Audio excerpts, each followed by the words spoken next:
What a lovely surprise. Here we go then. Yes, it is Thursday. Do not worry.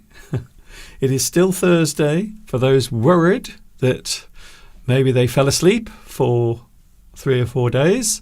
No, it is not true, because we are back together on a special day. We have sunshine, everyone. The sun is out and everything is lovely. We are having 17 Celsius, but apparently tomorrow the temperature is going to go sky high. Here we go again. It is English Addict coming to you live on Thursday from the birthplace of the English language. We all know where it is by now. Come on, Mr. Duncan, get on with it. Join with Mr. Duncan on the live chat.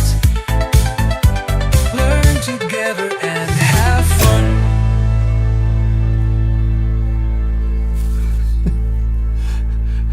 Now, this has never happened before.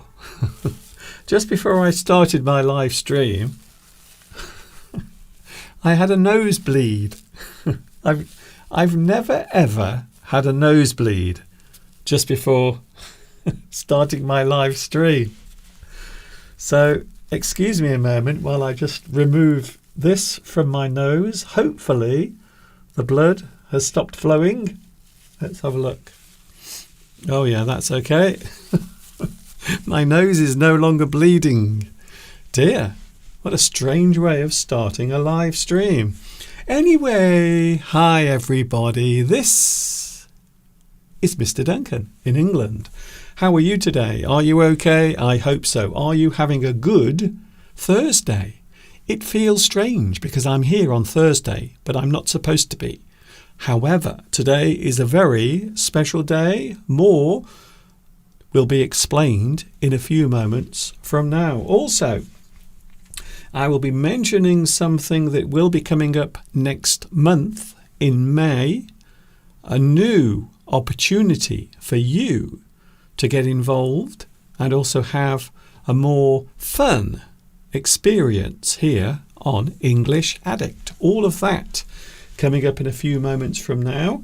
And of course we have the live chat, something different today because it is a special day in many ways. In fact, you might say that it is a special day for many reasons. First of all, I should mention that today it is World English Day, celebrating around the world all of those lovely words and phrases of the English language. And you may also notice a picture of William Shakespeare. There is a reason why William Shakespeare has become involved with today's lesson, and that is because today also is his birth date as well. However, William Shakespeare is a very strange character from history. We know a lot about his work, but we don't know much about him as a person. Very interesting. So there are many things about William Shakespeare that are known and unknown. So today people are celebrating William Shakespeare's birthday, so I suppose I should say happy birthday to William Shakespeare, the man who made the receding hairline popular in the 16th century. He did. He started the trend.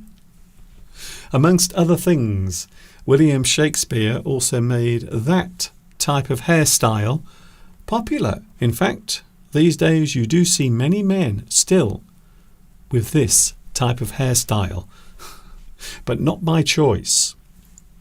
Born on this day in 1564, although some people seem to debate whether today is William Shakespeare's birthday or not. So there are many things we know about him and his writing, and even that is debated because some people believe that William Shakespeare did not write any of his plays. So it is strange because, of course, we are going back to the mid-1600s, the 16th century, should I say. So the mid-1500s is the mid-16th century. I know it's confusing. I know. This is why history teachers always end up on top of the school roof. It is. History drives them crazy because they have so many things to remember, all of the dates. And then they have to remember if it is the 16th century or the 15th century. It's really confusing. Very confusing indeed. Anyway, happy birthday, William Shakespeare. It also happens to be the date on which he died as well, which once again has been questioned over the years. So that is the reason why today we are having World English Day. One of the reasons. It is a chance for everyone to celebrate and enjoy the lovely words and phrases of the English language. Thank you for joining me today. I know this is unexpected, but I couldn't resist coming on today. Also, as if that was not enough, also it is St. George's Day as well today. The patron saint of England is also being celebrated. Lots of people around the country putting up their England flags, and quite a few taking them down as well. Who would have thought flags would be such a contentious thing? People fight over flags. People have wars over their nationalities, their sovereignty, maybe the land that they have for themselves. Maybe another country wants to come along and take that country over or take part of it. Flags are often a symbol of these types of conflicts. So here in England at the moment, a lot of people are getting excited. They have, for the past few months, been getting very excited about flags. Some people have been going around putting England flags everywhere, whilst other people have been going around taking those flags down because there are too many, maybe. Some people believe there are too many flags. You can have too many flags. As we found out during the Second World War. That's all I'm saying. That's all I'm saying. Flags can bring people together. They can also divide people. They can cause or create friendship, or cause or create conflict, wars, battles, disagreements. So it is interesting how a simple thing like a piece of cloth with some colours on the front of them can create so many problems and conflicts. It is a very strange thing, flags. It is the emblem, the identity of a nation, a country. Some people feel as if they want to give all of their soul to their country's flags. And quite often some people want to lay down their lives for their country as well. So the simple thing, a simple thing like a flag can be very divisive. Divisive. Now there is an interesting word. Something that is divisive might cause disagreement. People disagree over something. It is divisive. It might shift a person's way of looking at things. Very interesting indeed. So a lot going on today. I am going to talk about something I've found one of my very early English lessons where I talk about the origins of the English language, and we will be taking a look at that later on as well. A lot of things to talk about, of course. We have you on the live chat. Hello to the live chat. It is so nice to have you here as well. Hello to Lolly. Hello to you. You are first on today's live chat.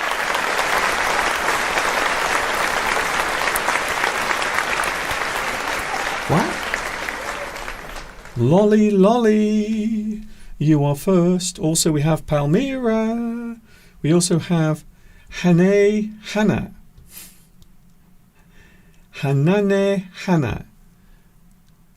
That is not easy to say. It is not. Hanane Hannah.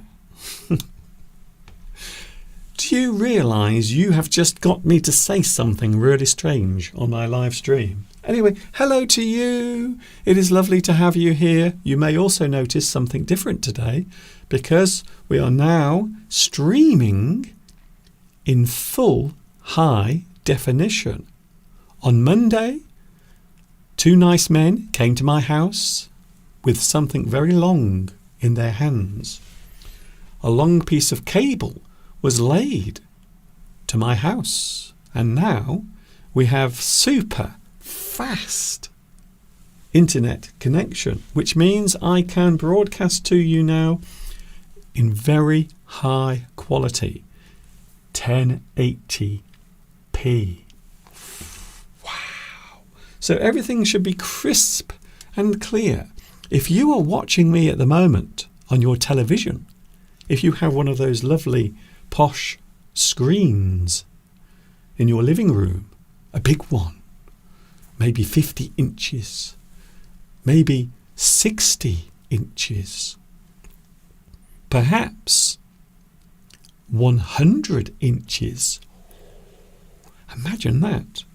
I would love to have a big television, the biggest one you could buy, maybe 120 inches. I think that is around about the largest size for a domestic television.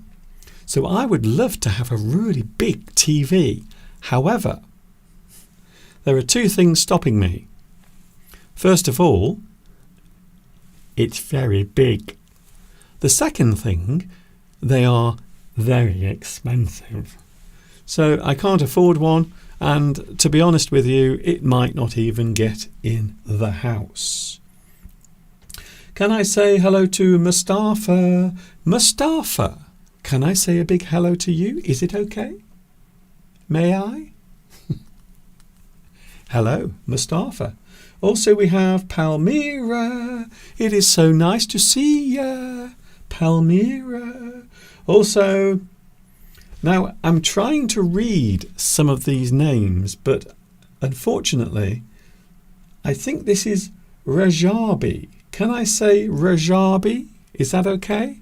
Hello, Rajabi. I've not seen your name on my live stream before. Is it the first time? Sergey is here as well. Hello, Sergey. It's nice to see you back where you belong on my live stream. Also, oh yes, he is here. The one, the only, Luis Mendez.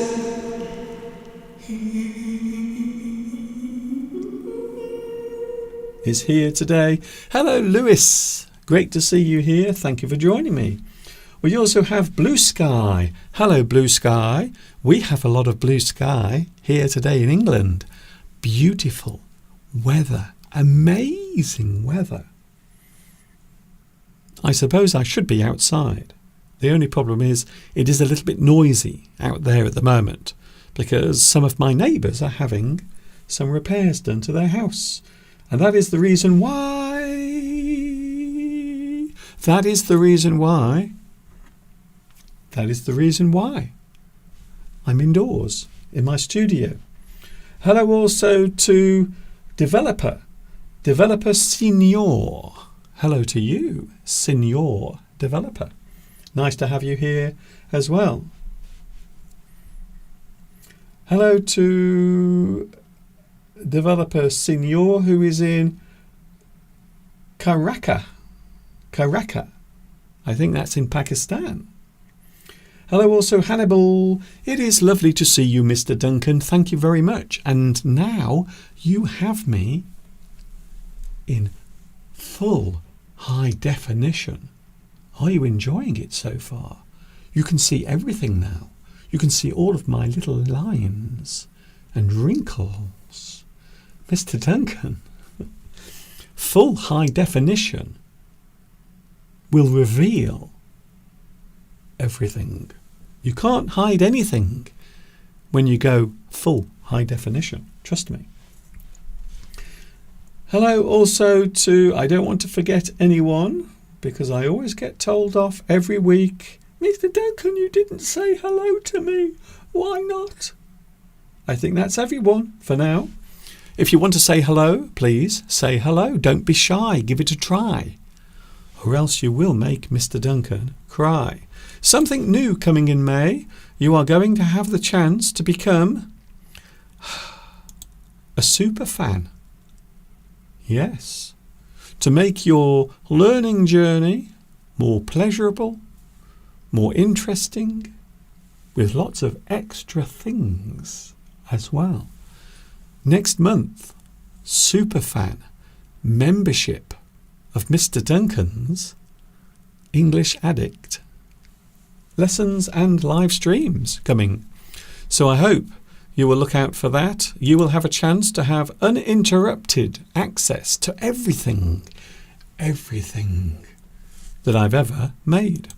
So all of that coming next month. I will give you more details as the month arrives. I suppose it is worth mentioning that I am not here on Sunday.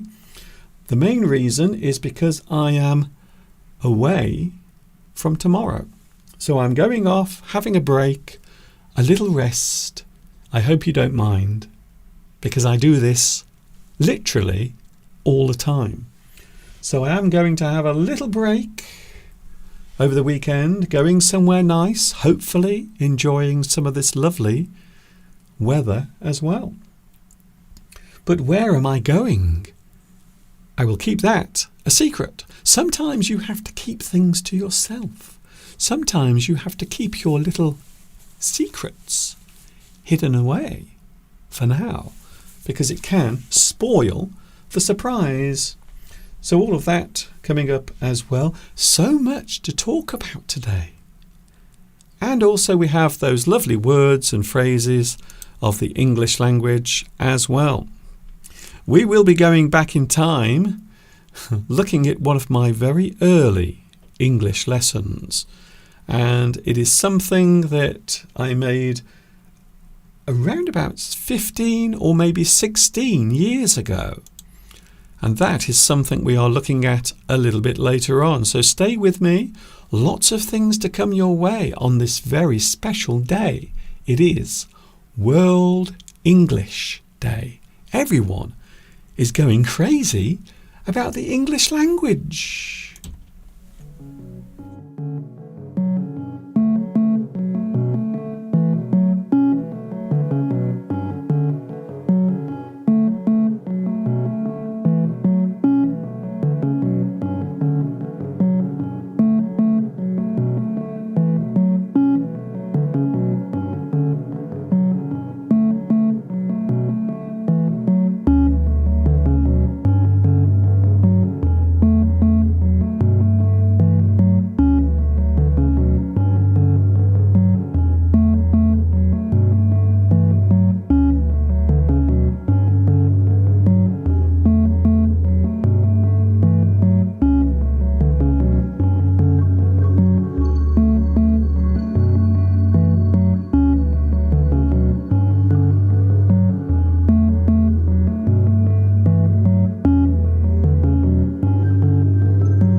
So there it is, the place very close to where I live, Shrewsbury, which is in the lovely, colourful, scenic county of Shropshire.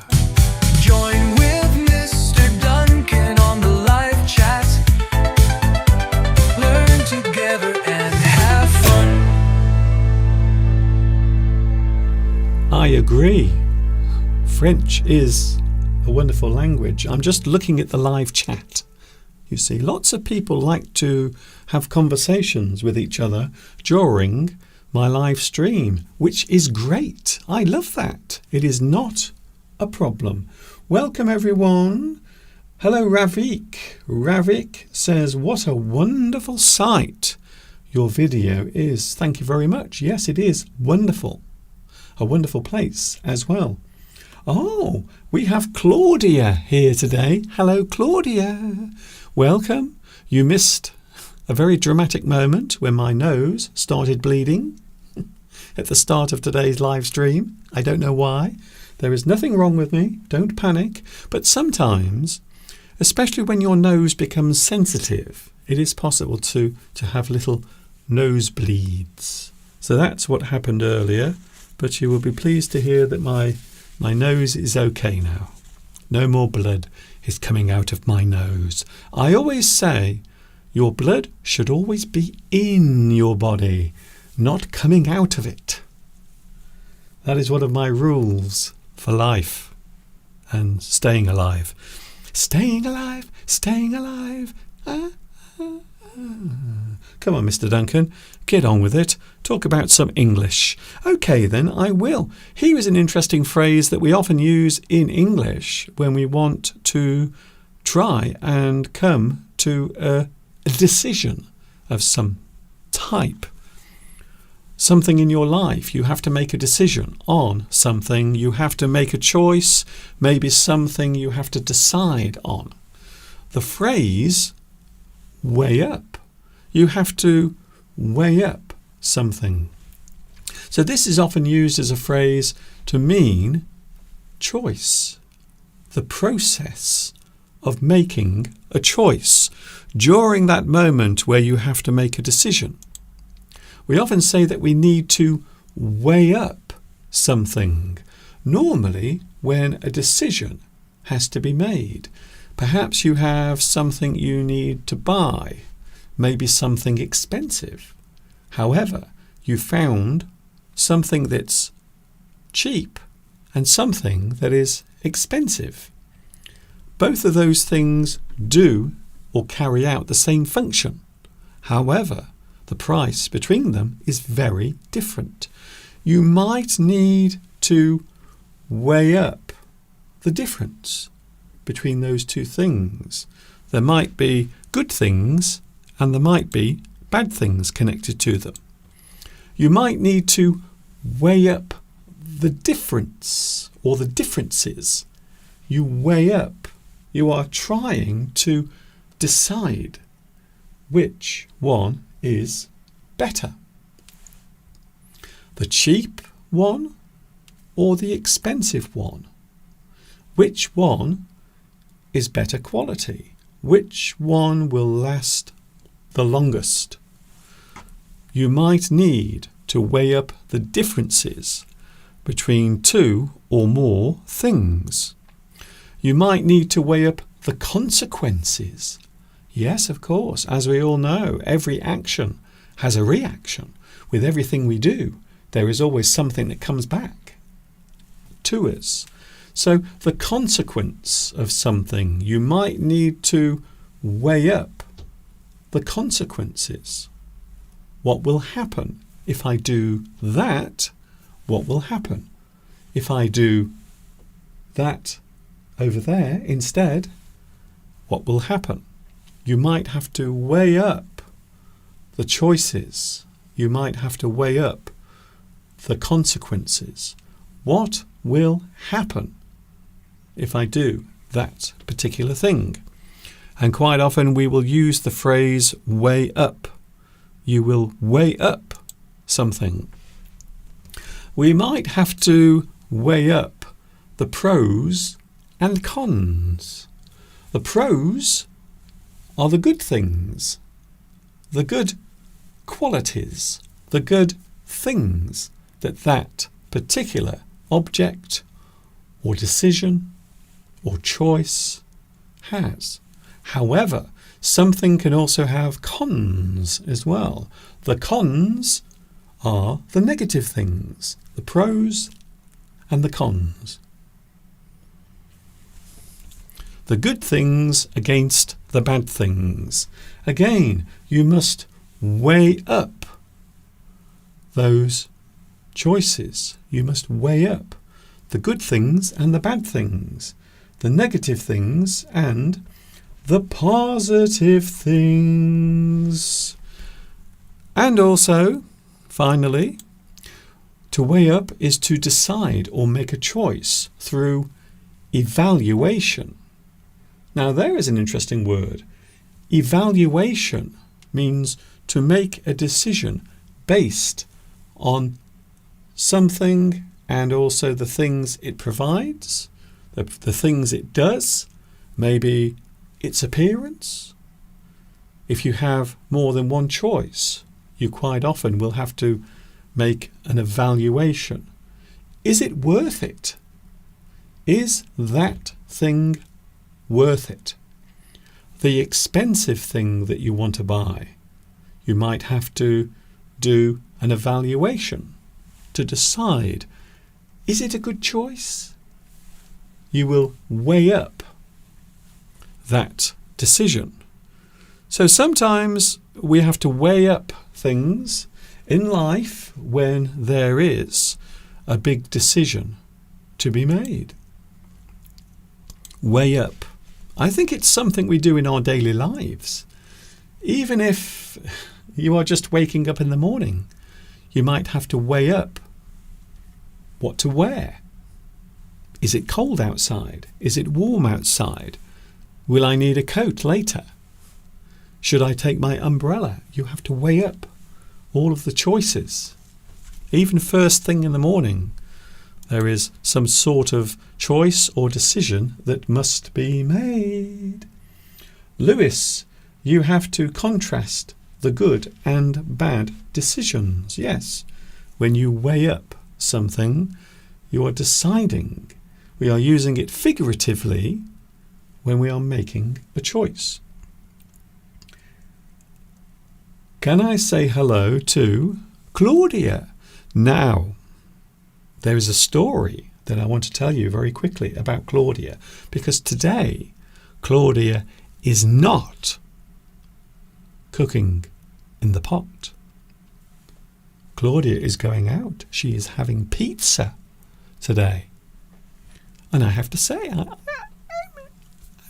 a little bit jealous. Because right now, if there is one thing I could eat right now, it's a lovely, juicy pizza with lots of cheese on top. Maybe a little bit of pepperoni as well. So I hope you enjoy your pizza with the love of your life. I hope you do. Blue sky. Oh my goodness, I've just remembered that I didn't have lunch yet. In Spain, we normally eat late at around about 3 o'clock in the afternoon. Time for me to go. I will be watching the recording later.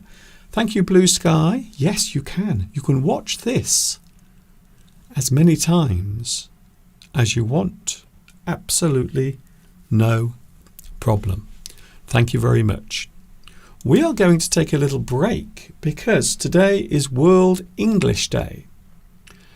And a lot of people ask me, Mr. Duncan, can you please tell me what the origins of the English language are? Where did it all start?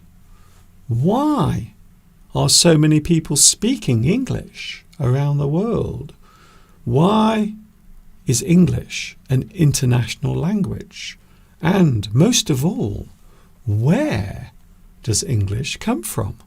Why does it exist? Well, hopefully this next video that we are going to watch will explain everything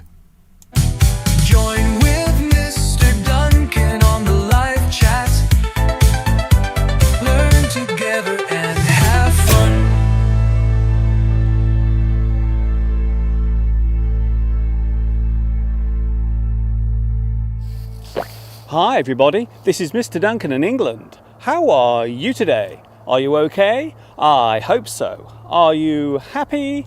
I hope so. I have a question for you. When is an English word not an English word?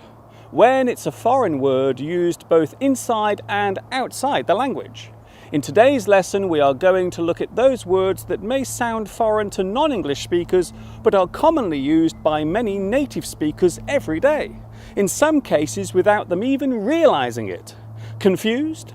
Not for much longer, I hope, as we take a look at what I like to call For-English. The English language has become one of the most spoken in the world. It has been described by some as a global language. Over the years, it has been viewed as a language of freedom and a symbol of oppression. Its use is still on the increase and remains an ever-dominating medium on the world stage. Having said that, to describe English as a unique language would be a misnomer, as we will be finding out today. Even modern spoken English regularly contains words taken straight from other languages, some examples of which we will take a close look at later. But first, let's take a close look at how it all started, with a brief history of the English language. The English language was formed in 4 distinctive stages. In its original form, we usually refer to it as Old English. This is the earliest form of the language, which was created between 500 and 1100 AD by the invaders of ancient Britain from southern Denmark and Jutland, who were known as the Angles. The Angles, along with the Saxons and Jutes, spoke a language which in modern times became known as Old English. The word English comes from Angles, the land of Angles, which is where we get England. You could also see this influence in the French word l'Angleterre. There were 4 distinctive dialects of Old English: Northumbrian, Mercian, West Saxon and Kentish, all of which were related to the different regions of early England, which still exist today as Northumbria, Mercia, Wessex and Kent. The next big change came with the Norman conquest, led by William the Conqueror, who invaded England in 1066 AD. With this invasion came a new language. This time the integration of the French language occurred, which formed into what we now call Middle English. Through the changes caused by the realignment of power, the language of Latin was also integrated into English. The romancing of the English language was by then well underway. In fact, the Roman influence had occurred earlier, albeit in a small way, after the introduction of Christianity to England during the 7th century. It is worth noting that even at this time, the English spoken bore very little resemblance to the language we use today. But its influence on modern English cannot be ignored. A large portion of modern English words are in essence foreign words, which came into being during the early invasions by the Anglo-Saxons and the Vikings. From 1204 AD, a division formed. This was due to the fall of Normandy and King John to the King of France. This caused a division between France and the English Normans. The ruling class by this time were known as the nobles. The next big change occurred after the Great Plague, which wiped out a huge portion of the population and led to a surge in the so-called labouring class. These events led to another surge in the use of English as a common language. Middle English had taken hold of the country and would go on to develop yet again into what we now refer to as early modern English. With this came the period known as the Renaissance.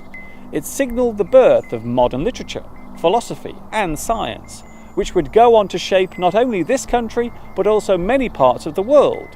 From this would come what we now refer to as modern English. The English language we know today developed over 2 centuries. Grammar formation, punctuation and the compiling of words into a definitive dictionary all occurred in this time. The progression from Middle to Modern English brought with it many other changes. The new formation of vowel sounds being a good example of this. When you look at the works of William Shakespeare, you can see this change occurring. The spelling and grammar look different to now, but in many instances it is still recognisable as English. Speaking overall, we could list many influences on modern English. Greek, Latin, French and Germanic all played a part in the formation of English. Greek and Latin words are still used in the sciences. Most parts of the human body are derived from Latin. For example, the bone in this part of your arm is called the humerus, which translates as upper arm. So, as you can see, English in its entirety is a combination of many different languages, all rolled into one. With regional dialects developing over the years and word variations existing to this very day, it is easy to see just how English evolved. Now we will look at another part of the language.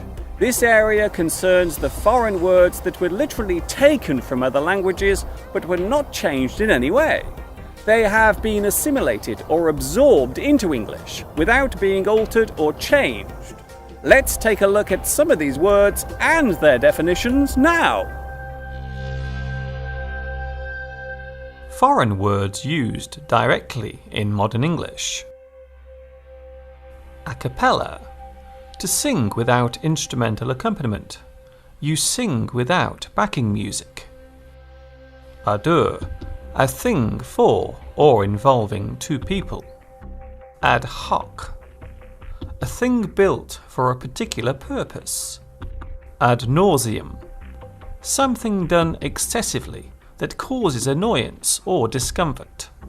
Agent provocateur, a person who lures another into committing a criminal act so they can be caught and put in prison. Al fresco, to do something in the open air, not indoors, normally associated with eating outside. Annus mirabilis, a memorable or special year.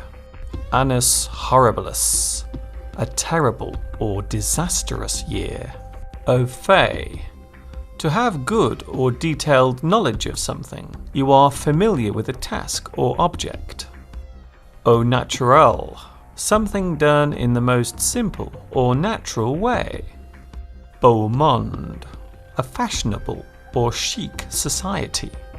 Bona fide, a genuine thing, a real item, not fake. Brasserie, a small and inexpensive restaurant, a cheap place to eat.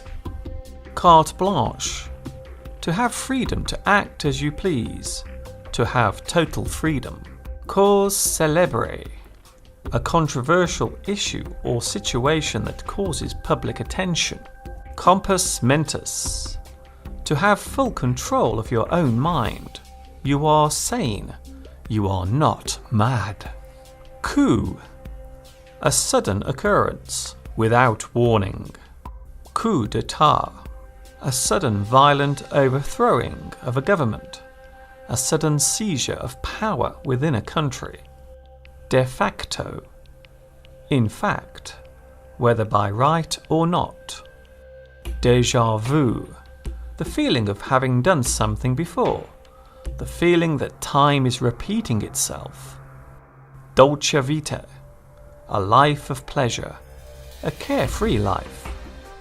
Doppelganger, the appearance of or the exact double of a living person, not to be confused with twin. Double entendre, a word or phrase with more than one meaning, often used to show that a word or sentence could have a rude meaning. Dramatis personae, the characters in a play, a list of the characters and actors playing them. Enfant terrible, a person whose behaviour attracts attention and controversy. An unconventional person. Fait accompli, a thing that has been done or decided and cannot be changed or altered. There is no going back. Faux pas, an embarrassing mistake or a blunder. You make a mistake. Femme fatale, a woman with great powers of seduction, a beautiful female character in a movie.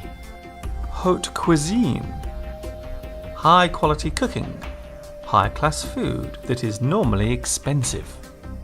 In loco parentis, meaning in place of a parent, a substitute parent, often used in law as many Latin words are. Ipso facto, the exact point or fact, used in law to make a point or state an exact truth. Je ne sais quoi, to have an indescribable quality, a quality that cannot be described or expressed. It literally means, I do not know what. Magnum opus, the most important or significant work created by an artist, writer or composer. Ménage à trois, a sexual relationship or marriage involving 3 people. Modus operandi, the usual way of doing something, the habits of a person, often abbreviated to MO, a criminal's MO. Non sequitur, a conclusion or statement that does not logically follow the previous one. Disjointed. Par excellence, better than or more than others of the same kind, to stand out from the rest. Per annum, for each year, often used when talking about a person's wages or salary. He gets £20,000 per annum. Per capita, for each person, often used while discussing statistics or numbers referring to people. Per se, by or in itself or themselves. This is often used pretentiously to highlight intellectual prowess or ability. Persona non grata, a person who is not welcome, an unwelcome guest. Pièce de résistance, the highlight or best part of something, the most impressive part. This is a very commonly used phrase. Plat du jour, a special meal or dish served in a restaurant on a certain day. Pro rata, according to the rate, at the acceptable or current rate, often used when talking about money given per hour for work done. Quid pro quo, a favour or advantage given in return for something. You help me and I will help you. You scratch my back and I'll scratch yours. Savoir-faire, the ability to behave well in public, to display the correct manners. Sub rosa, to do something in secret, an action that is hidden from view. Terra firma, the ground, usually referring to the ground beneath your feet. I'm glad to be back on terra firma. Tête-à-tête, a private or intimate conversation. It literally means head to head. Tour de force, a thing achieved or accomplished with great skill. Vis-à-vis, compared with or in relation to. This is often used in law when discussing the relation of one event to another. Vox populi, public opinion, the opinion of the general public, nowadays shortened to vox pop. Zeitgeist, the characteristic, spirit or mood of a certain period of time. This word is often used when talking about social attitudes. People often ask me why I'm so fascinated by a language I have spoken all my life and use daily. Why am I not bored of hearing English spoken all the time? This would be a fair question. My love of English comes from not just how it is used, but from how it came into being used. English is more than a language. It is an essence of all which came before. It carries with it traditions, thoughts, and ways of living from over the past 900 years. The changes that have occurred indelibly left their marks on this language, as wars and invasions were carried out, and attitudes altered, so the language changed too. The marks left by the Romans, Anglo-Saxons, Vikings, and the many rulers of this country ever since have shaped the way in which English is used, right up to this very day. The historical impact of English remains with us. New countries were formed through this language, sometimes by choice and sometimes not. The modern use of English does more than merely allow dialogue to take place. It gives us a common ground. It serves as a means for us to understand each other. As I have said before, whether we agree or disagree with each other is irrelevant. The important thing is that we are all talking.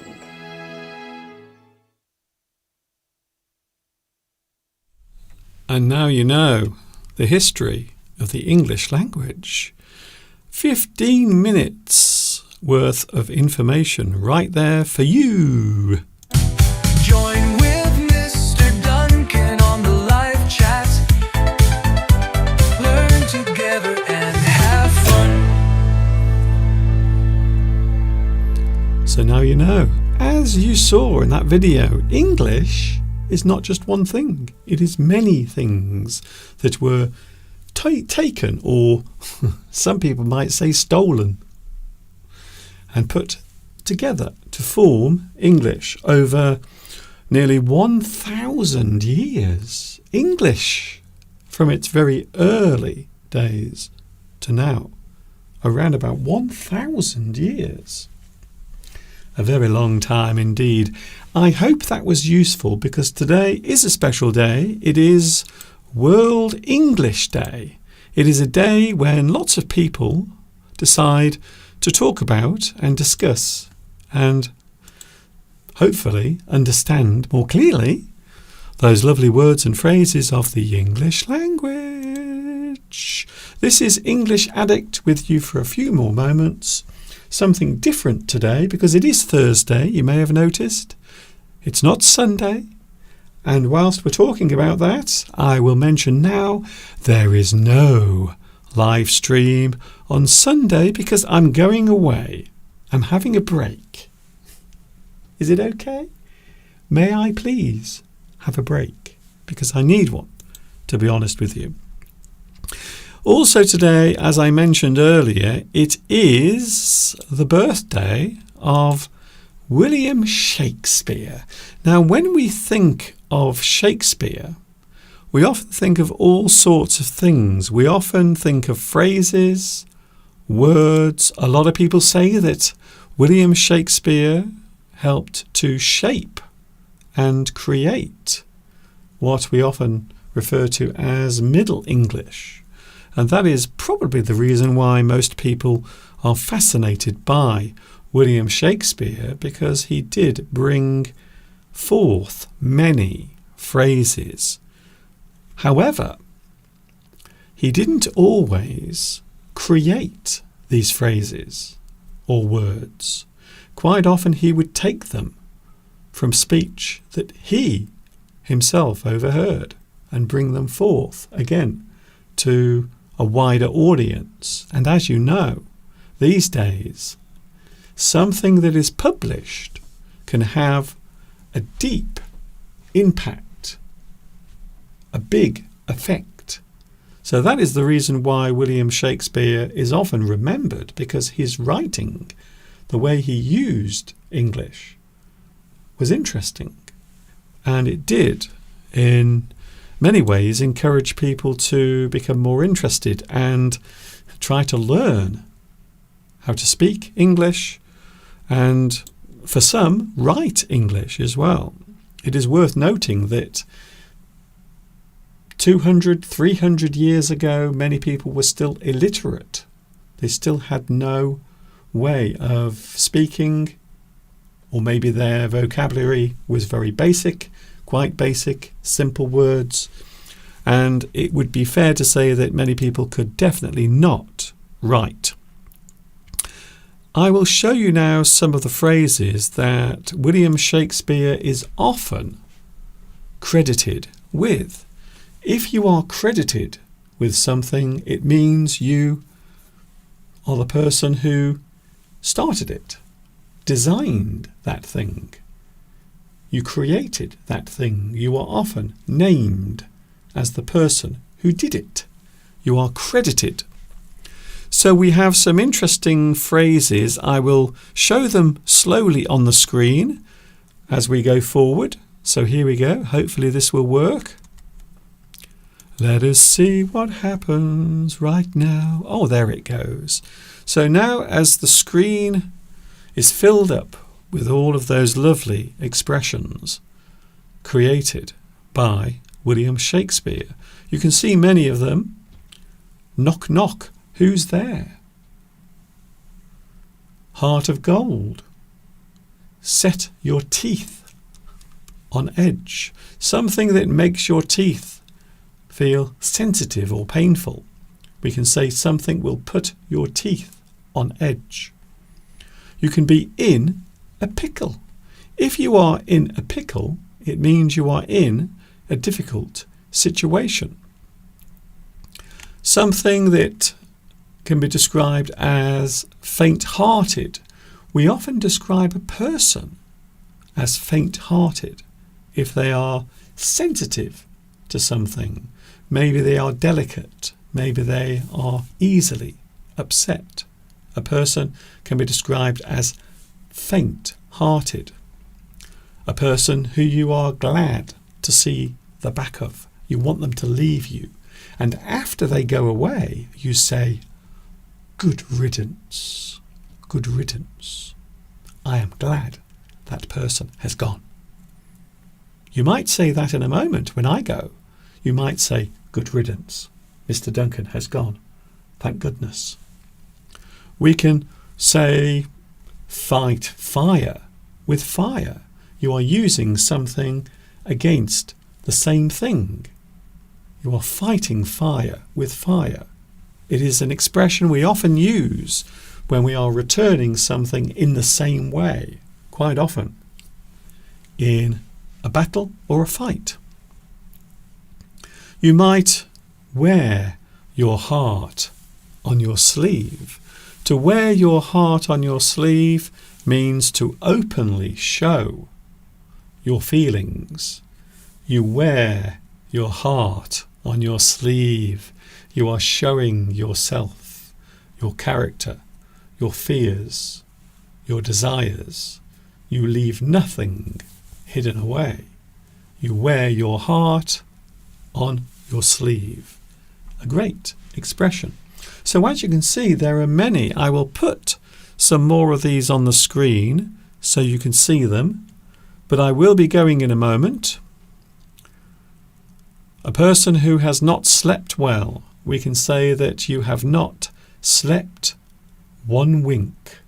You haven't slept very well. You haven't slept at all. You did not sleep one wink. Something that goes full circle. Starts in one place and finishes in the same place. You actually go full circle. There's an interesting one. Dead as a doornail.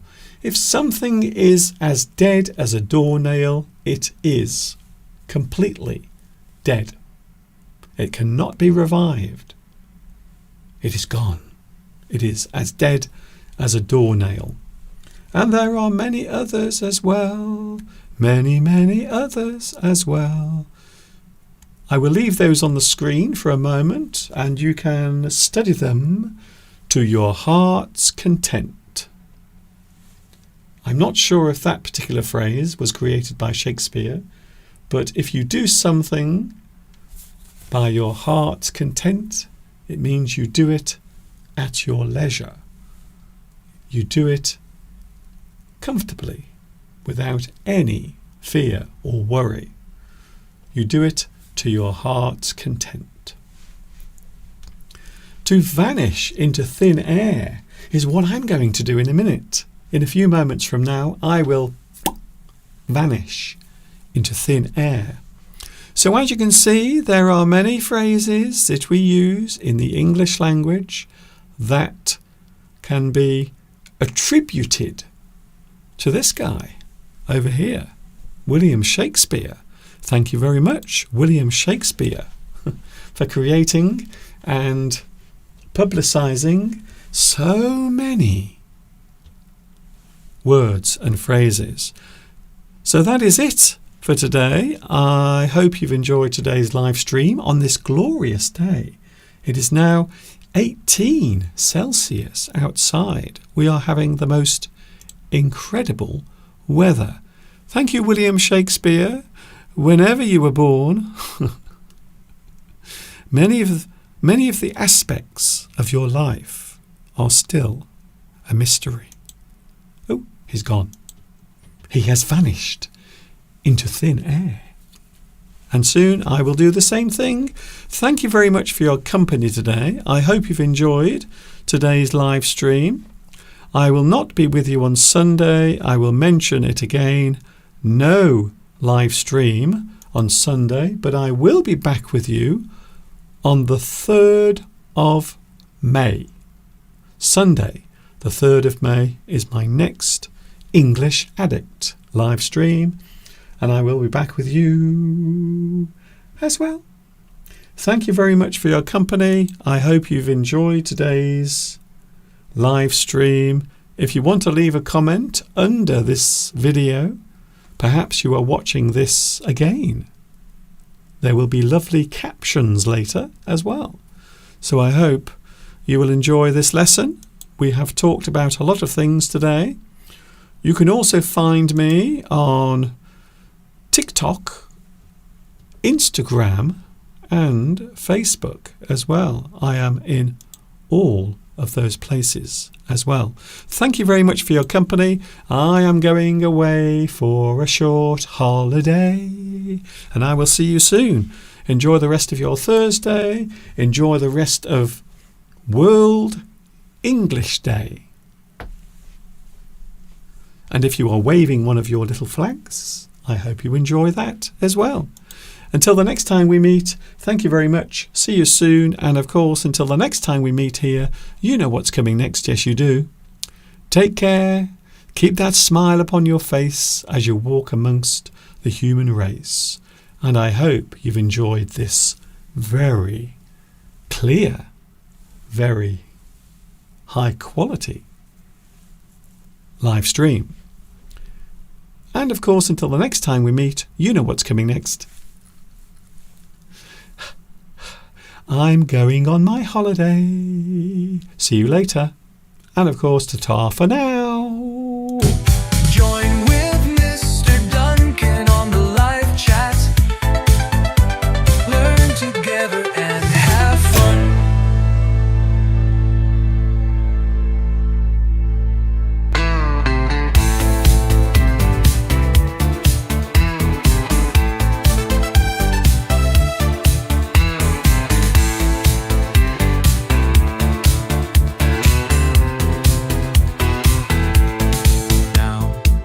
Say goodbye to Duncan and all the lovely words and phrases of the English language. Join with Mr. Duncan on the live chat and discover all the words and phrases of the English language. Learn together and have fun.